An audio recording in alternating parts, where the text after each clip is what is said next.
नमस्कार दोस्तों, आज के हमारे इस वीडियो में कार्तिक शुक्ल पक्ष की अष्टमी को गोपाष्टमी का त्योहार मनाया जाता है। इस दिन गाय को स्नान करा के उसके बछड़े के साथ विधि विधान से पूजा की जाती है और गाय की परिक्रमा होती है। गोपाष्टमी के दिन गाय के चरणों की धूल को भगवान श्री कृष्ण प्रसन्न होते हैं तथा अखंड सौभाग्य का वरदान देते हैं।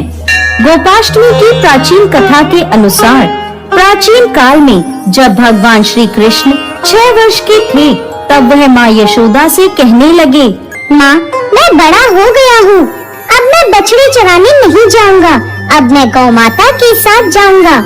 एक बार अपने बाबा से पूछ लो। इस पर भगवान श्री कृष्ण नंद बाबा से जाकर कहने लगे, बाबा बाबा, अब मैं बछड़े नहीं बल्कि गाय चराने जाऊँगा।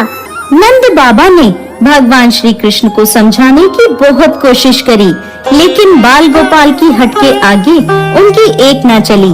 फिर नंद बाबा ने श्री कृष्ण से कहा, ठीक है, पहले तुम जाकर पंडित जी को बुलाकर लाओ ताकि उनसे गौ आचरण का शुभ मुहूर्त पता लग सके। भगवान श्री कृष्ण दौड़े दौड़े पंडित जी के पास गए और एक ही सांस में बोले, पंडित जी, आपको नंद बाबा ने गौ आचरण का मुहूर्त देखने के लिए बुलाया है। आप आज का ही शुभ मुहूर्त बता देना। अगर आपने मेरे कहे अनुसार करा तो मैं आपको खूब माखन मिश्री ला कर दूंगा।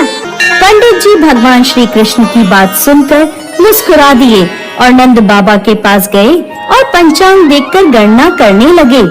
नंद बाबा पूछते हैं, पंडित जी, क्या बात है, बार बार क्या गिनती कर रहे हैं? पंडित बताओ नंद जी, केवल आज का ही मुहूर्त निकल रहा है, इसके बाद तो पूरे 1 वर्ष तक कोई मुहूर्त नहीं है। पंडित जी की बात सुनकर नंद बाबा ने श्री कृष्ण को गौचरण की स्वीकृति दे दी। भगवान जिस समय भी कोई कार्य करते हैं वही शुभ मुहूर्त बन जाता है।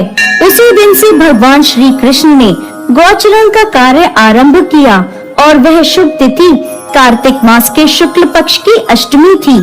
इसी वजह से इस तिथि को गोपाष्टमी के नाम से जाना जाने लगा।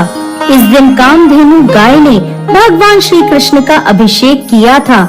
इस प्रकार की रोचक कहानियों को सुनने के लिए हमारे इस चैनल को लाइक, शेयर और सब्सक्राइब करें और हाँ, बेल आइकन जरूर दबाएं ताकि रोचक कहानियों का नोटिफिकेशन सबसे पहले आप तक पहुँचे। नमस्कार।